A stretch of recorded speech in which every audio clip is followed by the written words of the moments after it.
اور خاموشی اختیار کر لی ہے جیتنے والوں نے بھی. اگرچہ مریم نواز اور بلاول اپنے اپنے سطح پر اس کو کر رہے ہیں، لیکن علاقے میں حالات مختلف ہیں. علاقے میں لوگ اس کو سیلیبریٹ نہیں کر رہے. مریم نواز سیلیبریٹ کر رہی ہیں، نواز شریف مبارکبادیں دے رہے ہیں. میں نے کل ٹویٹ بھی کیا کہ یار، اور ویلاگ میں بھی کہا تھا کہ نواز شریف صاحب کو خیال کرنا چاہیے. ملک کے سب سے سینئر پولیٹیشین ہیں، لاشوں پر افسوس کا اظہار کرنے کے بجائے. ہمارے ہاں تو ہم نے روایت ہمیشہ سے یہ دیکھی ہے کہ اگر ایک ساتھ والے گھر میں کوئی فوتگی ہو جائے تو دوسرے گھر میں اگر خوشی کا ماحول ہو تو وہ یعنی بارات نکلنی ہو تو باجا نہیں بجاتے، خاموشی سے لے جاتے ہیں، خاموشی سے لڑکی کو رخصت کر کے لے آتے ہیں. ڈھول ڈھمکا نہیں کرتے کہ یار فوتگی ہوئی ہے ساتھ والے گھر میں. کوئی موسیقی کا پروگرام ہو، کوئی جشن کا پروگرام ہو، کوئی سالگرہ کی تقریب ہو، لوگ سوچتے ہیں کہ یار نہیں، ہمارے محلے میں فوتگی ہوئی ہے، شور شرابہ نہیں کرنا. تو نواز شریف صاحب نے کس منہ کے ساتھ اور کس ہمت کے ساتھ انہوں نے مبارکبادیں دیں لوگوں کو.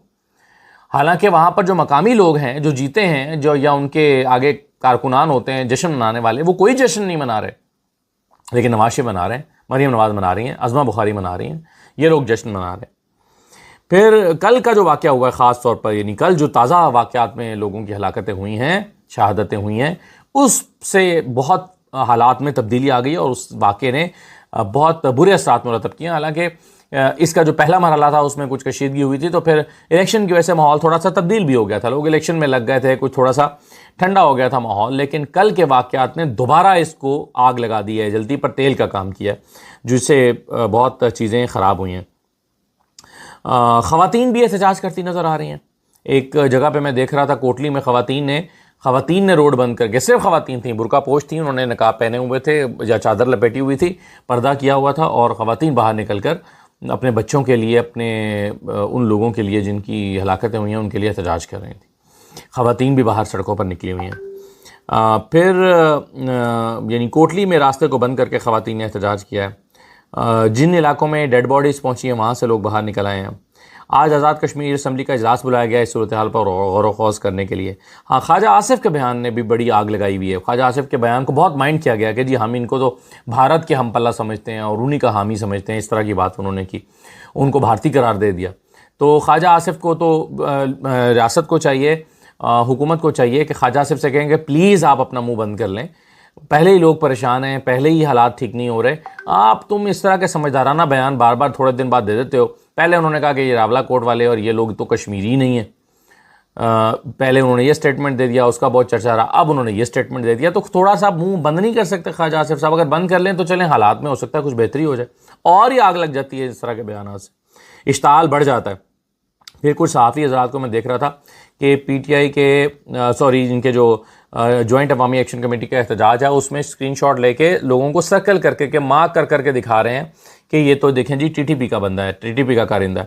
تو اس کو پھر جو کشمیری ہیں اس کی وضاحت کر رہے ہیں کہ یہ بندہ کون ہے، اس کا کیا شجرہ نسب ہے، یہ کہاں کا رہنے والا ہے، اور خالص کشمیری ہے، اور اس کا کیا تعارف ہے اور کیا کام کرتا ہے. تو اس طرح کی باتوں سے بھی لوگوں میں اشتعال دلایا جا رہا ہے. یہ غیر ضروری حربے ہیں، یہ نہیں اختیار کرنے چاہیے. بجائے اس کے کہ آپ آگ کو بجھائیں، آپ آگ کو اور اس میں تیل ڈال رہے ہیں تاکہ آگ اور بھڑکے. تو آگ بھڑکنا کس کے فائدے میں؟ آگ کیوں بھڑکا رہے ہیں ہمارے ہاں جو حکومتیں ہیں؟ تو یہ نہیں کرنا چاہیے. ٹی ٹی پی کے کارندے بنا کر تو پیش نہیں کرنا چاہیے اگر وہ ٹی ٹی پی کے لوگ نہیں ہیں تو یہ حالات ہیں جی جس کا میں نے ایک جائزہ، جس کا تھوڑا سا میں نے منظر کشی آپ کے سامنے کی ہے. سہیل آفریدی صاحب نے تقریر کی کل بھی، اور آج بھی وہ ایک یونیورسٹی میں موجود تھے. بار بار تحریک انصاف کی جو قیادت ہے وہ بتا رہی ہے کہ بھائی 5 اگست کا جو جلسہ ہے یہ سیمی فائنل ہے، اور فائنل جو ہے اس فائنل کا اعلان اس دن کیا جائے گا کہ کیا فائنل ہونے جا رہا ہے. اور وہ کہتے ہیں کہ جی ہم کیا، انہوں نے اپنی تقریر میں کہا ہے، یہ میں آپ کو ذرا تھوڑا سا بتا دیتا ہوں. پھر بیرسٹر گوہر نے بھی ایک پریس کانفرنس کی ہے. سہیل آفریدی صاحب نے کہا کہ 5 اگست کو سیمی فائنل ہے، پشاور ٹول پلازے پر سارے جمع ہوں گے، اور اس میں لائحہ عمل وہ دیا جائے گا جس سے پھر واپسی نہیں ہوگی. یعنی وہ یہ بتا رہے ہیں کہ یہ فائنل کال آ رہی ہے اور اس میں پھر واپسی نہیں ہے. میرا خیال ہے پاکستان تحریک انصاف کو یہ سمجھ آئی ہے کہ اس وقت ایسا ماحول ہے کہ ہمیں اس کا، یعنی جینزی نے بھارت میں جو کچھ کیا اس سے بھی ایک ماحول بنا، پھر کشمیر میں جو جینزی نکلی ہوئی ہے اس سے بھی ماحول بنا ہے. تو انہیں لگتا ہے کہ یہ وقت ہے کہ ہم اپنی سیاسی جدوجہد کریں اور حکومت کو دباؤ میں لے کر آئیں، اور حکومت کو دباؤ میں لا کر ہم اپنے مطالبات کو منوا سکتے ہیں. اور اسی لیے وہ فائنل تاریخ دینے جا رہے ہیں تحریک انصاف کے لوگ.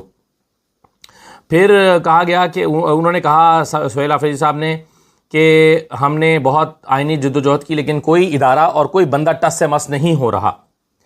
خیبر پختونخوا کے لوگوں کو دوسرے درجے کا شہری سمجھا جاتا ہے. ہم اس بار ڈرنے اور جھکنے والے نہیں ہیں. اگر کوئی سوچتا ہے کہ 26 نومبر کی طرح گولیاں چلا کر ملک سنبھال لے گا تو یہ غلط سوچ ہے. اگر یہ سوچتا ہے کہ موریثکے میں گولی چلا کے ملک سنبھال لے گا تو وہ غلط سوچتا ہے. اور اگر انہیں لگتا ہے کہ کشمیر میں گولی چلا کر ملک کو سنبھال لیں گے تو یہ سوچ بالکل غلط ہے. گولیاں چلا کر معاملات کو کنٹرول نہیں کیا جا سکتا، سنبھالا نہیں جا سکتا. کوئی ان جرنیلوں کو غلط مشورے دے رہا ہے، ان کو صاف بات نہیں بتا رہا. وہ کہہ رہے ہیں کوئی انہیں غلط مشورے دے رہا ہے، ان کو صاف بات نہیں بتائی جا رہی کہ آپ جائیں گلی محلوں میں جائیں. وہ کہتے ہیں کاش کے بازاروں میں جائیں، پبلک گیدرنگز میں جائیں، لوگوں سے ملیں تو انہیں پتہ چلے کہ لوگ عمران خان کے بارے میں کیا سوچتے ہیں، لوگ ان کے بارے میں کیا سوچتے ہیں، اور لوگ جو ہیں وہ حالات کے بارے میں کیا سوچتے ہیں. تو انہیں چاہیے کہ لوگوں سے جا کے ملیں اور پبلک پلس لیں کہ کیا حالات ہیں. یہ سہیل آفریدی صاحب نے کہا. یعنی صاف نظر آتا ہے کہ سہیل آفریدی صاحب اپنی تقریروں میں اب درجہ حرارت کو بڑھا رہے ہیں اور معاملات جو ہیں وہ اب فائنل کال کی طرف لے کر جا رہے ہیں اور لوگوں کو یقین دلا رہے ہیں. کیونکہ ابھی کچھ دن پہلے تک لوگوں کو یقین نہیں آ رہا تھا، لوگ اتنے بددل ہو چکے تھے، لوگوں کو لگتا تھا کہ نہیں یہ تو نہیں نکل سکتے، یہ تو احتجاج نہیں کریں گے، یہ تو بس ہمیں ٹرک کی بتی کے پیچھے لگا کے رکھا ہے، یہ تو ملے ہوئے ہیں، یہ تو کمپرومائزڈ ہے. اب روزانہ سہیل آفریدی صاحب اس ڈیمیج کو کنٹرول کرنے کی کوشش کر رہے ہیں اور بتا رہے ہیں کہ ایسی کوئی بات نہیں ہے، ہم بالکل فائنل کال کر رہے ہیں عمران خان کے لیے اور یہ ہم پیچھے مڑنے کا اب راستہ ہمارے پاس نہیں ہے اور ہم واقعی فائنل کال دے رہے ہیں اور ہم واقعی ایک ایسا احتجاج کر رہے ہیں جس سے عمران خان کی رہائی عمل میں آئے گی. تو یہ اب وہ لوگوں کو یقین دلا رہے ہیں. پھر انہوں نے کہا کہ انہیں اگر یہ پبلک گیدرنگز میں جائیں تو انہیں پتہ چلے کہ عوام ان کی لائے ہوئے حکومت کے بارے میں کیا سوچتے ہیں. عوام نے فیصلہ کرنا ہے کہ انہیں عمران خان والی زندگی چاہیے یا گیدڑ والی زندگی چاہیے. ہم نے وہ ریاست قائم کرنی ہے جس میں عوام کا راج ہو اور صرف عوام کا راج ہو. وزیر اعظم صاحب جو بندے آپ کو لائے ہیں آپ ان کے لیے لائبلٹی بن چکے ہیں. وزیر اعظم صاحب آپ لائبلٹی بن چکے ہیں ان کے لیے جو آپ کو لے کر آئے ہیں. یہ انہوں نے کہا. پھر انہوں نے کہا کہ اگر چین اپنے ڈالر واپس لے لے تو ڈالر 400 روپے تک پہنچ جائے گا جسے اب تک مصنوعی طور پر انہوں نے روکا ہوا ہے. تو ڈالر چین، انہوں نے کہا کہ انہوں نے دعویٰ کیا کہ چین اپنے ڈالر واپس مانگ رہا ہے اور اگر چین اپنے ڈالر واپس لے لے تو 400 روپے تک ڈالر پہنچ جائے گا اور اس وقت عارضی طور پر اور مصنوعی طور پر اس کو روکا ہوا ہے. تو یہ تو سہیل آفریدی صاحب نے تقریر کی. لیکن جو بیرسٹر گوہر نے پریس کانفرنس کی ہے انہوں نے آزاد کشمیر کی صورتحال پر بہت تشویش کا اظہار کیا. انہوں نے کہا کہ حالات وہاں خراب ہونا شروع ہوئے جب منتخب حکومت پہ شب خون مار کے عدم اعتماد لا کر جعلی حکومت بنائے گی. یہ بات بالکل ٹھیک ہے.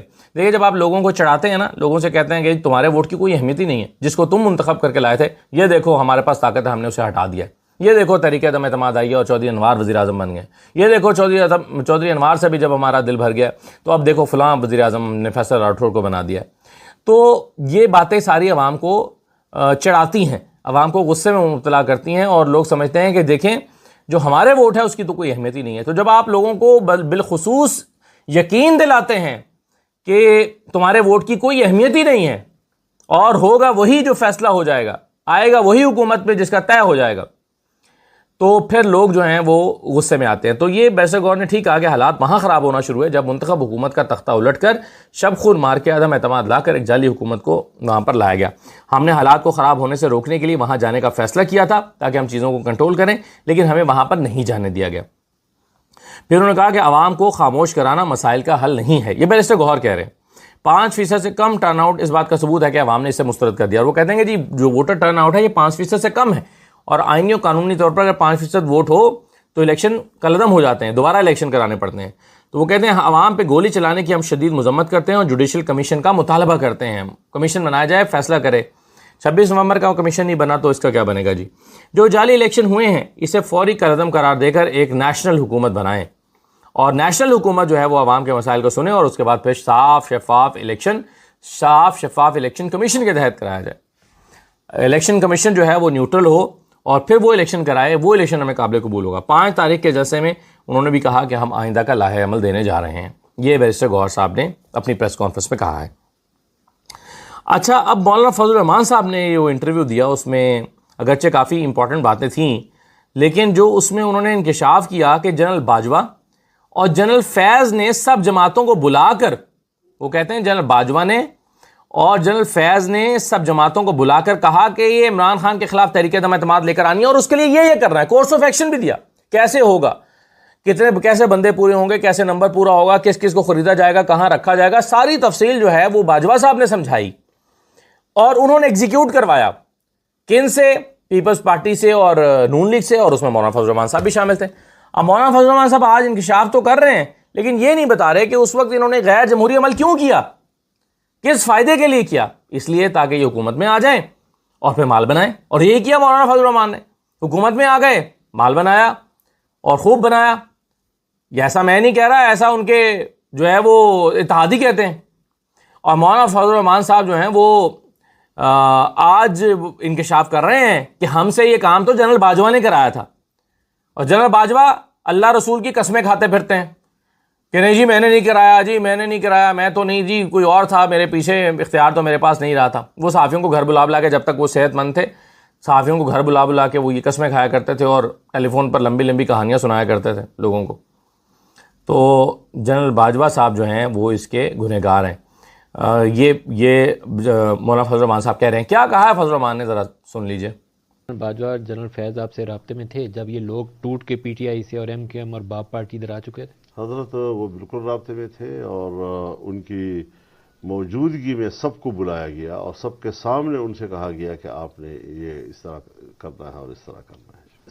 سب کون تھے وہ؟ سب پارٹیاں, نون لیگ اور پیپلز سب پارٹی. پارٹیاں. اور یہ کا نام مت لیں آپ. اور ان کو کس نے کہا کہ یہ کرنا ہے؟ سب پارٹیاں. کس نے کہا یہ کرنا؟ باجوہ صاحب اور فیض حمید صاحب دونوں تھے. کیا کہا انہوں نے؟ یہی کہا کہ آپ لوگوں نے کیا کرنا ہے, کس طرح چلنا ہے, کیا کرنا ہے. نو کانفیڈنس کے حوالے سے دونوں نے, اور سب نے اس کے اوپر ہاں میں ہاں بھری. پھر تو یہ کہنا چاہیے کہ موو جو تھی وہ ادھر سے تھی. تو مولانا فضل الرحمان صاحب کو اگر اپنے گناہ کا احساس ہو ہی گیا ہے تو انہیں چاہیے کہ اس پر معافی مانگیں, عوام سے معافی مانگیں, اپنے کارکنوں سے معافی مانگیں, عمران خان سے معافی مانگیں.